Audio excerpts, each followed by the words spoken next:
You know I love to find good books in the dollar bins, and I got some of those to show you today, but even better are when I find good books in the 50-cent bins. And today, I've got a bunch of those that I picked up from a local show, including a couple Silver Age gems and several issues from a run that I think will crown king of the 50-cent haul. Check it out. Hey everyone, and welcome to today's video. I'm going to get things started with some dollar books that came from this show. The first couple come from my first love in comic books, that is Transformers. This is the title that got me into collecting back in the 80s, and I love that IDW had such a long and strong era of comic book stories and world building and art, and now really excited for what Image is doing with the building of their Energon universe. But I'm always on the hunt for variant covers of books that I already have, just because I love the artwork, and I found a couple in the dollar bins at the show. This first one comes from Transformers More Than Meets the Eye. It was one of the earlier ongoing series when IDW had the license, and it was written by James Roberts, and the primary artist was Alex Milne, and loved both of those creators from a story and an art perspective. This is a retailer incentive cover for issue number 29. I probably have the A and or the B cover to this, but like I said, I'm always just looking for the variants that have great art, and I'll pick those up as I find them. This one is done by artist Marcelo Matere, I believe is how you say his name, but that's issue 29. And then I also picked up this subscription cover to issue number 31. I believe that's an Alex Milne cover on that, but like the covers as well on this cover. So 2 more Transformers variants to add to my collection. Very happy to find those.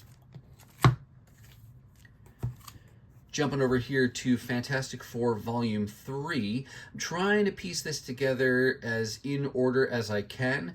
Issue number 11 is the lowest issue number that I was missing, so now I can kind of build out from there. This is the first appearance of the character Her, and this is an homage cover. You can see it says After Kirby here, homaging his work on Fantastic Four 67, which was the first appearance of him, later known as Adam Warlock. So always happy when I can fill in like that low number hole, and then I can try to go in order as much as possible from there.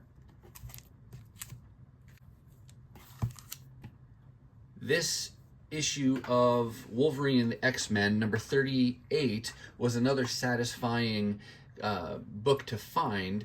I'm not presently working on this entire volume of 41 issues, although I wouldn't be surprised if at some point I tried to build out the whole thing. It's written by Jason Aaron, and I like him, but so far I've focused on different art runs. So for example, the early issues are done by Chris Bachalo, and I collected all those.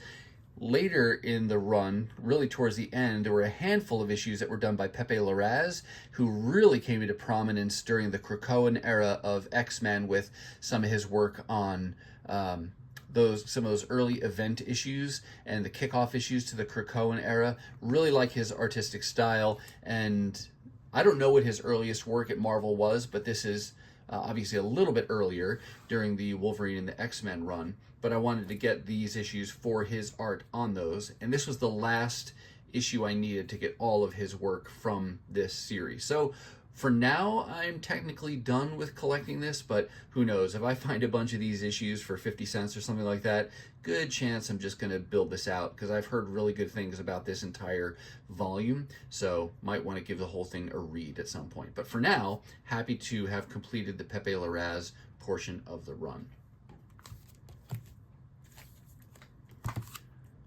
One other find that started out as a $3 book, but when I checked out with the seller, he wound up giving me just kind of an overall discount, which effectively made this book just $1. This is Witchblade number 170, another homage cover. This time it's Mark Silvestri homaging himself, homaging the Uncanny X-Men issue. The number off the top of my head is escaping me, but I'll put it on the bottom of the screen there so you can see which one it is. But just a great homage cover and great Mark Silvestri art.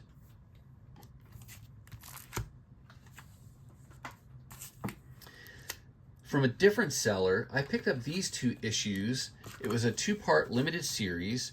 I'd never seen it before, never heard of it before, and had to open it really to find out anything about it. It's called Breaking Into Comics the Marvel Way.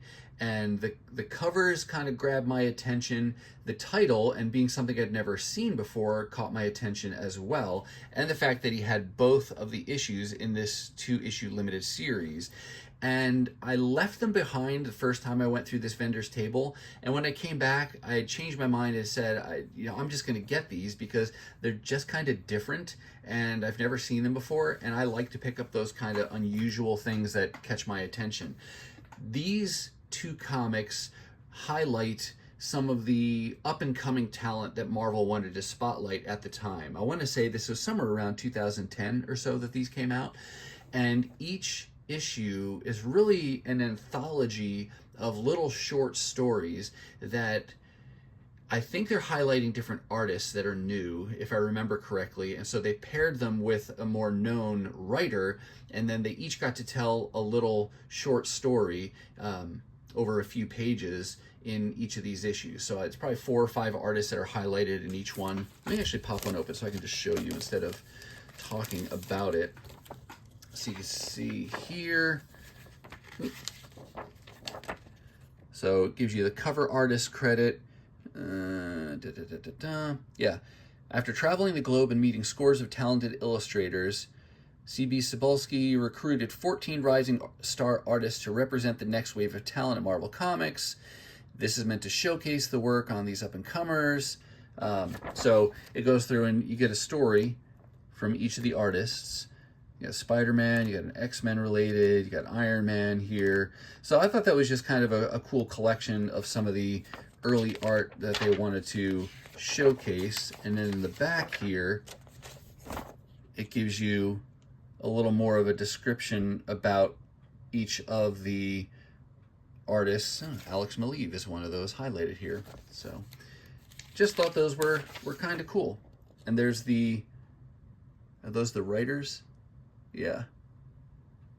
Oh, these are different other industry people about what caught their attention about the about these artists. So yeah, again, 2 issues of that. Thought that was pretty cool for a book a piece.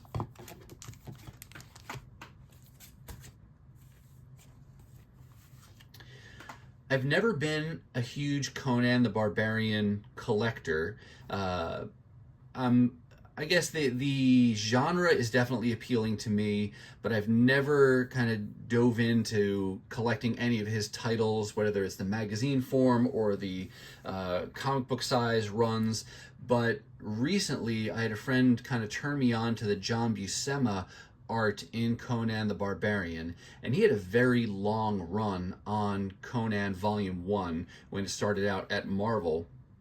And so I still haven't made the decision to go and get all of his run, but I was able to find the bookends. And if you've watched my videos before, you know I love to find the bookends of a particular run or volume or, a chunk of books that I'm trying to collect.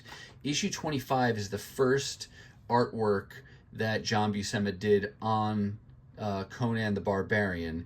This is not his cover though. Is that a Gil Kane cover? I forget. But he does do the interior pencil work on this. Let's see if I can quickly figure out who the cover artist is. They're probably not going to tell me in here. I'll put a little blurb down on the bottom to let you know who did the cover. But I got this because it's the first interior pencils of John Buscema on Conan the Barbarian and the start of his run. It is a great cover to boot, so that really excited to have that.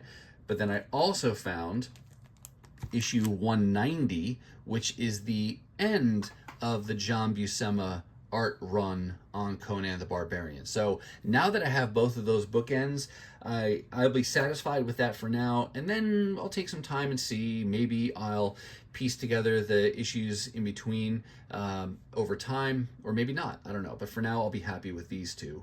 Found one more Conan the Barbarian issue from this volume that I have been hunting for, though. It's number 243. This is a cover by Whilce Portacio.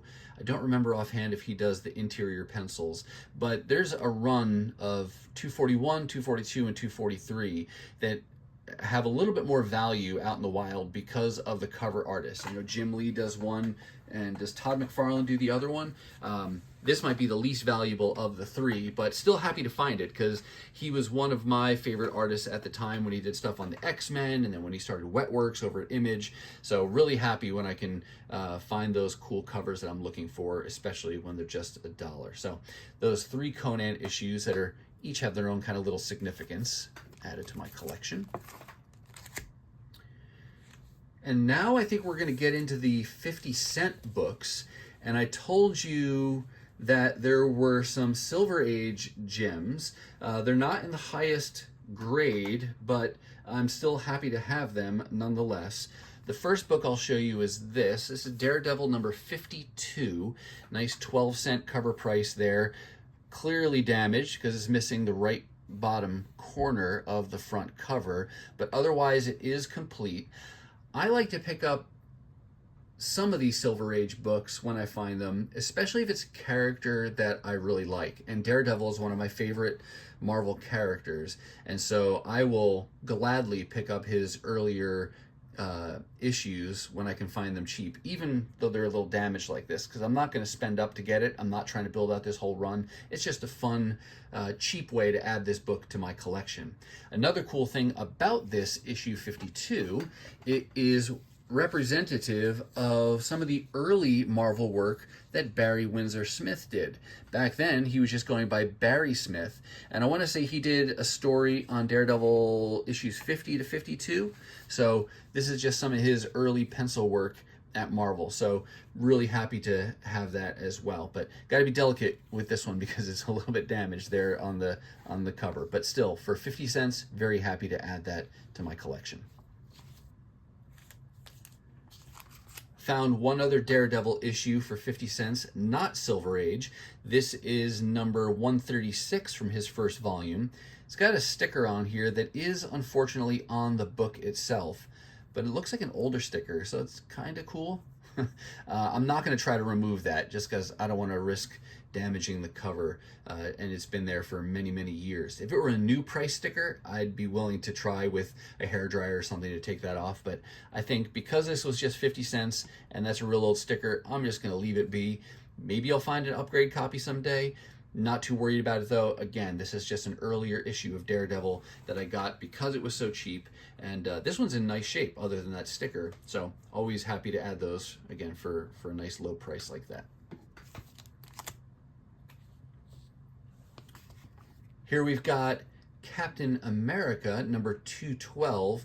This is part of the return of Jack Kirby to the title, and he did a run that started issue 193 and then went to about 217, something like that, but not a high grade copy at all. It's got some writing on the front cover, but it is complete again, covers fully intact. But again, for 50 cents, happy to fill in some of those earlier issues for such a low price. Let's keep with Cap for just a minute, and I'll show you this one here, 284, just a nice mid-grade copy. Don't love the cover wrapping there, but it's part of the Mike Zeck run that I'm working on, so for 50 cents, I'll grab that for now. If I find a better condition copy someday for $1 or less, I'll go ahead and add it. But I'm definitely a believer of low grade is better than no grade for many of these books. And yeah, a couple of more Captain America holes filled. One more Silver Age book to share with you today. That is Thor number 186. And this one's been loved and really kind of beaten up over the years, but still 50 cents. And another John Buscema pencils issue. Great to find this. It's actually not Silver Age though. This is 1971, so very early Bronze Age book. Classic cover there. And the interesting thing about this book is, since I found this for 50 cents, I found this book again for $1 at a shop, and you'll see that in a future haul. But it just goes to show you that it pays many times to dive in those 50-cent bins and the dollar bins, because you never know what you're going to find. And while I would have been content with a really beat up copy of 186 for 50 cents, I'm super stoked to have found a much nicer condition copy for $1. So two of the same issue found within relatively close time proximity. So yeah, if you've got the time, it really is beneficial to dive in those discount bins. You never know what you'll find. And now for the run that, tongue-in-cheek, I will say we will crown king of the 50-cent haul. Coming back to Conan, obviously the joke is about the title King Conan. This is one of the kind of spin-off titles that came out from Marvel around Conan the Barbarian. The early part of this run is again featuring John Buscema art. He did issues 1 through 7, and then issue 17 or 19, something like that. He got this title kicked off, and then it went to different artists. I want to say it ran for 50 some odd issues. As of issue 20, I believe the title changed from King Conan to Conan the King. And it's not a title I'm collecting, but there were two things that made me buy these issues this day, or convinced me to buy these issues this day. First of all, I had found a copy of issue number 1 in a dollar bin some time ago, and I grabbed that just because it's a number 1 of a cool character with great art, and I wanted to have that in my collection. So that right there was enough to get me to consider collecting at least part of this volume. The second thing is John Buscema doing the art. So I guess there's really 3 things that drove me to collect this. But really the thing that really pushed me over the edge on this particular day was that there were several issues for just 50 cents a piece in the box altogether. So I didn't even have to go digging. They were just all right there. Starting with issue number 2, so I have that in order now to add to my number 1. But then I also picked up issue 3, 4, 5, 6, 7, not issue 8. Issue 8 is a minor key, not super valuable, but it wasn't there. Maybe somebody bought it, or maybe it just wasn't in the 50-cent bin. But then we go to issue 9, 10, 11, and these covers are just fantastic. 12. Issue 13 they did not have. I want to say that's the first art done by Mark Silvestri at Marvel. So again, minor key, not in the 50-cent bins, or somebody snagged it ahead of time. Let's move these out of the way. But then we had issue 14, 15, 16, 17, and 18. So a near continuous run from issue 2 to 18, just a couple holes missing, and those holes were actually already on my wish list. None of these other books were, but between the fact that these are good condition copies for just 50 cents a piece, hey, a Marie Severin cover, it's Conan, a lot of John Buscema art, and I had issue 1 already.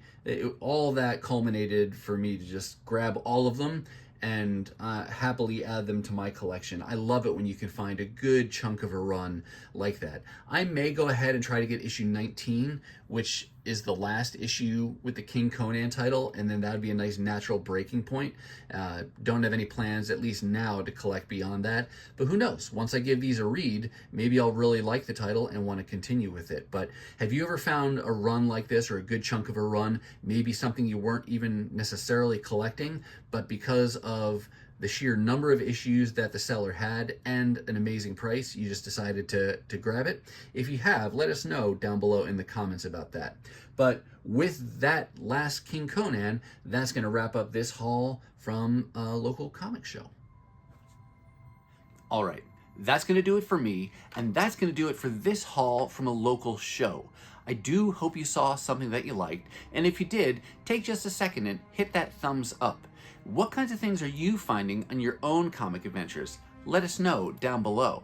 And if you like this kind of content, dollar bins, 50-cent bins, really any of the good books I find for great prices out and about on my own adventures, then take a minute and hit that subscribe and ring the bell for notifications so you'll know when I upload my next video. Now, if you're not quite ready for the YouTube fun to stop, I have hand-selected a couple videos here for you to check out. As always, thank you so much for watching, and I'll see you next time.